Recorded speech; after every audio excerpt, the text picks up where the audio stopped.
the paint comes directly from a professional painting shop. It's super good quality, but that also means that the paint is super thick. And if you want your paint to last a little bit longer, you can just add some water to it actually. So like this, it will water it up a little bit, but it will work just fine. So just grab a stick or a painter's brush or whatever and just mix it with the other paint. It becomes a little bit lighter, but you can actually get your primer to last longer.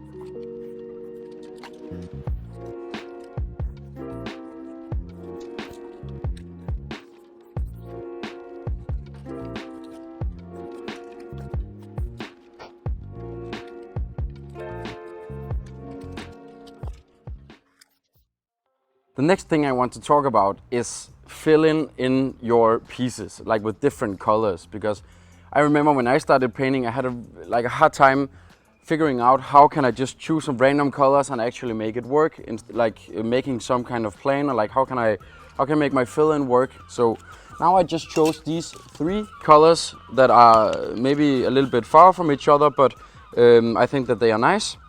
Together, and then I'll show you a technique that I am using when I want to make these work in my fill-in. So I choose one color that is going to be my primary color. I think it's going to be this one that is going to be the first color I will use. Then I look at my piece, I look at how the letters are structured, and then I try to fill out one letter at a time where I'm following that letter's shape. Maybe this one died. No, nice. So what that means is, like, if I'm looking at this N, then I try to fill out the N, like make an N inside that N, and it looks like this, or it could look like this.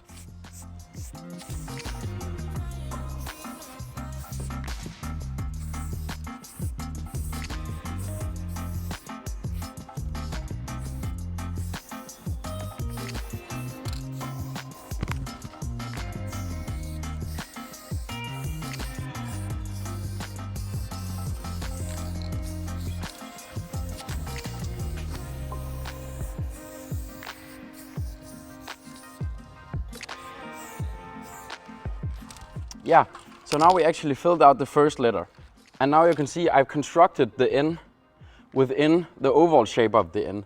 So that is like my way of trying to combine it. I am acknowledging the way that the letter has been shaped. So it's very strict. It's going up and down like this. And then I'm also pulling one outside here because we have this little ending thing. And I'll keep doing this with the rest of the letters.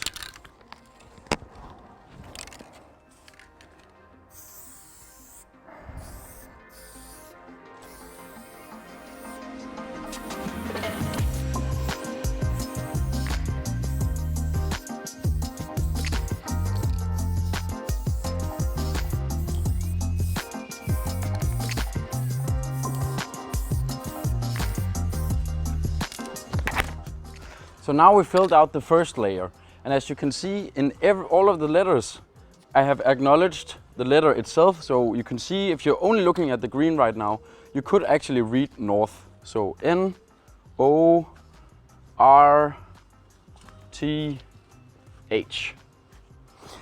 Now you go and pick the secondary color. And then I want you to do almost the exact same thing. Now you don't need to follow all of the, you don't need to make the letter itself again within the piece.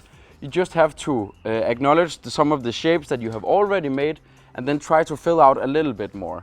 I always try to lay the next color up against the one I just did. So for instance, in this N, I want to make something up here that is laying just on the line of this, and maybe just on the other side of this, maybe down here.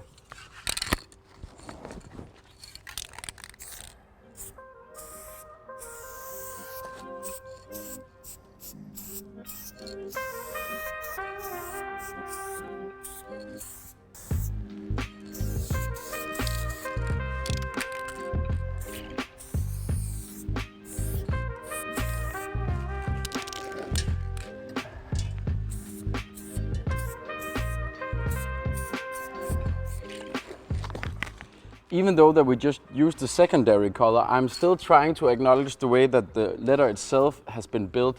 So for instance, in this log of the H, I'm going out in this corner up here, and then I'm actually also pulling a line down on this like top serif of up here. Then you grab the latest color, or like the last color, the third color. Now I want you to do the exact same thing about following the letter structure, following how, like there's something missing. Now this is a quite dark color and these are kind of a medium color. So this will be quite heavy on the piece itself. So if I just filled all the blanks now, I think I'll destroy the piece and I'll make it tilt like too much. So now I'll just try to fill out something, but I'll leave a little bit behind.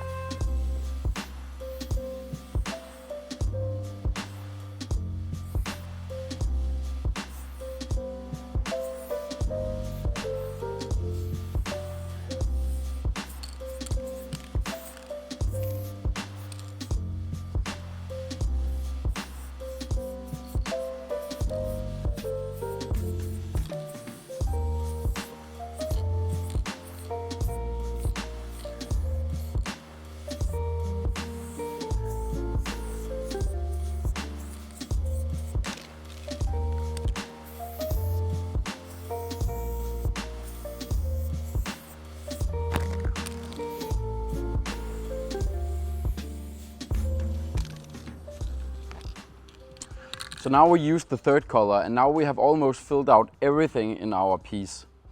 Now it's time to go back, maybe make some cutbacks for the places where it got dusty, but also looking at the overall piece and saying, okay, what is missing? Where do I feel like there's something lacking? Now it's time for details and now it's time for filling out the last empty spaces. So for instance, this O, I know there's missing something down here. I think I'll put the green down there. And then I would actually like to get some of this darker purple up here in the top. So I'll acknowledge that by making a detail like this. Maybe making some add-ons, like a half circle at the end. And now we can see this letter is actually starting to thrive a bit more, like there's a little bit more style in it. We think that the letter looks nice. Like the overall goal is to make each letter look like it can survive on its own, so it doesn't have to rely on being in front of the R or just after the N. Like an overall letter should be able to stand on its own, and this is no matter if it's the fill-in, the style from your letter, or like the shadows. Like you should really make every letter super, super cool. But now it's just like keeping on from the three colors you just made or like used. Go and fill something out, make some extra details here and there.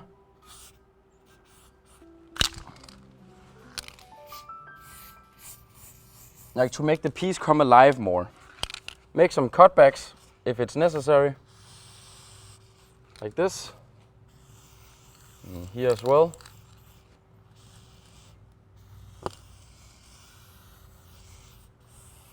It's a bit hard to do with the Astro.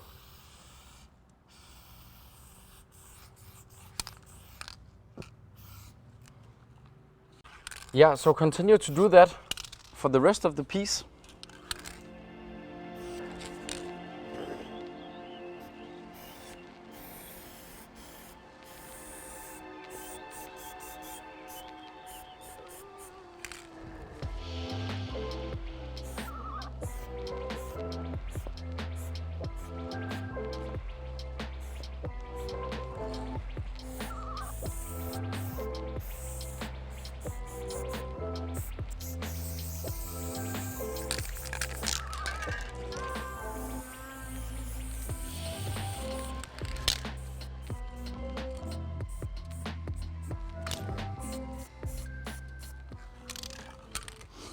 So now we actually made all of our fill-ins. We added a lot of extra details with these spikes and half circles and these extra splats, dripping kind of things.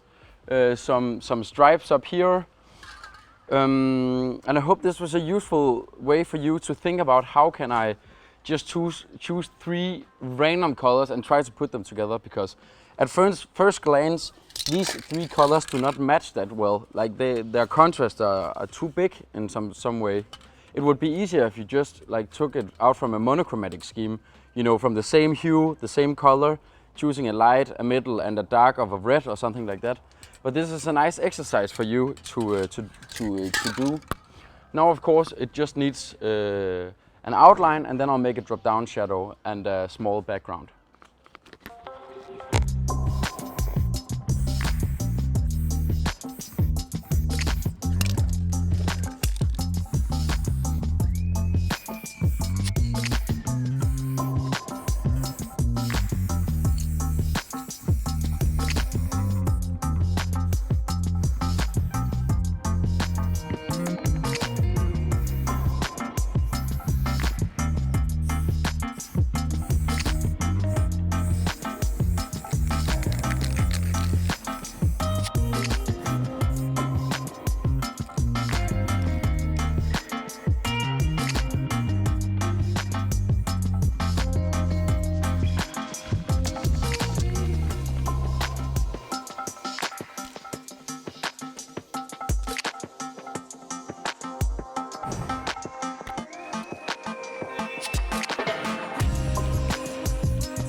So there you have it, our piece with different color fill-ins, where we took 3 random colors, put them together, made a drop-down shadow, make an outline, make a small bubble background. The year, of course, we are forgetting our tag.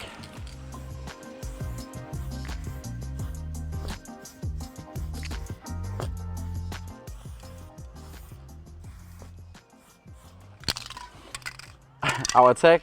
We made an aura in yellow so that the piece is popping a lot. An exercise for you now is actually to go out, make a piece of like take one of your sketches, go out and make that piece, sketch it up like I just did, and then pick 3 random colors. Maybe you can take 10 colors in a bag and then just pull 3 out of the bag without looking at it. It's a super nice exercise for you to understand how can I make this color fit without like having too much given from before, like from the monochromatic scheme or whatever. So 10 colors in a bag, choose 3 of them, use them for your fill-in, and yeah, let's go.